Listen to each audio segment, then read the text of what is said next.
Terry Harbort joins me now. He's the CEO of Talisker Resources. Terry, welcome. Good morning, thank you very much. Terry, let's start with an overview. What's Talisker Resources all about? So we have two main focus in Talisker Resources. The primary focus is our Spences Bridge exploration package. Oh, I know where that is. And Nicola Valley? That's exactly it. Right. Yes, oh, yes. Love that area. So it's an early stage exploration program, and that's what we founded the company on, more or less. We were working with our strategic partners there, West Haven Ventures, who you might know as discoverers and now drilling out the Shovel Nose project. We were able to stake around about 85% of that belt just prior to them making that discovery in one of the largest single land staking events in British Columbian history. So we're very proud of that. We've actually been working very hard in the first year. We're only a very new company, just about 10 months we've been listed for, but we're also very aggressive. So we had about 23 geologists in the field, a couple of 1,000 stream sediment samples, and defined numerous drill targets that we're going to attack and drill this year. Okay. But we've also got a secondary focus, and that's the Bralorne historic mine camp. Oh. So it's a larger drill out focus and probably the flagship of our company at present. Wow, interesting. Okay, so what's the geological setting at Spences Bridge, and what's the host rock and all of that? Well, in Spences Bridge, it's what's called a low sulfidation epithermal deposit. We believe that it's developed in a continental rift zone that formed in the Cretaceous, so it was a strike-slip, pull-apart basin. Okay.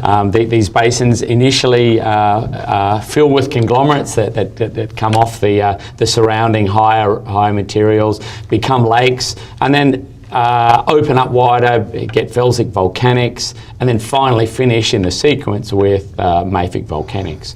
So tell me about the Bralorne Deposit. So Bralorne Deposit was an old historic camp in British Columbia. Was mined originally from 1929 to 1971. There was a total of 4.2 million ounces produced at an average grade of 17.7 grams. Wow, so high grade. One of the highest grade, longest producing gold mines in British Columbia, and one of the highest grade, longest producing gold mines in Canada in general. Sure. So our belief there is that there's a lot of unmined potential still sitting along strike and below the existing deposit. So initially, when it climbed, when it closed, we were going through the gold standard. Gold price in 1971 when it closed was $35 US an ounce. So we put that in current dollar value. It's about 220 current dollars. Also at that time, the US and Canadian dollars were at parity. So that was actually about 220 Canadian an ounce. So we're an order of magnitude different now. We're well up into the 2000s. Right. So there's a lot of material that was actually left behind along strike of the existing veins that just wasn't economic at $200 gold price. The production that we see there, it's got incredible continuity as well as the high grade. Historically, in two of the mines, Bralorne and Pioneer, we're still compiling data for King, but for every 50 metres that they mined, on average they produced 115,000 ounces.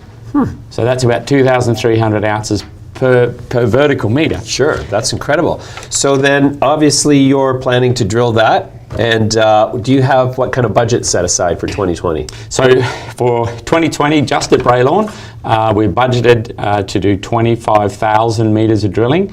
The cost for that, also with some dewatering, we're looking at about $11 million direct into Bralorne. Okay. What's your next sort of milestones that investors can look at and say, oh, okay, progress is happening? Right, so we're very aggressive with our exploration planning and our implementation. Key for everyone to know that we only actually acquired this asset in December of last year. So we're only in the second months. We've already got our first drill rig on the ground. We've already drilled 4 holes. We should have drill results coming out before the end of this month, and we'll have a stream of drill results coming out for the rest of the year. We're also finishing our planning on our dewatering. We finished the permitting plan and the water treatment plan, and we're just finalising the engineering plan, so we'll be initiating that water treatment as well. So we're taking the project forward on a lot of fronts. One of the fantastic things about the project is simply the amount of infrastructure that's at the project. Right. Because we're in South Central BC and it's a historic camp, we're not doing facing the challenges that others of our peers have to face, like building roads across glaciers or 200-kilometre power lines. No helicopters, no tundra. Highway to the front gate. There we go. Power line connected to it. 2 hydro plants just next door. Right. Already got a camp and kitchen. 50 years of metallurgical data. Right. Very high recovery, 90% historic recovery. Okay. So all of these fantastic things that, with building a large scale and what we believe can be world-class resource, it really adds into a turnkey operation. Sure. So I guess because Bralorne was historically a producer, there's no First Nations issues, there's no environmental permitting issues. No, so we all of that's been already understood very well and signed off by the government. We're developing very good relationships with our First Nations, looking at quickly signing engagement agreements and business development agreements with them. We have a quarterly environmental meeting with the Ministry of Mines and Environment and each of the First Nation groups that we chair, where we look at monitoring and we look at the water treatment. So it's a very good engagement.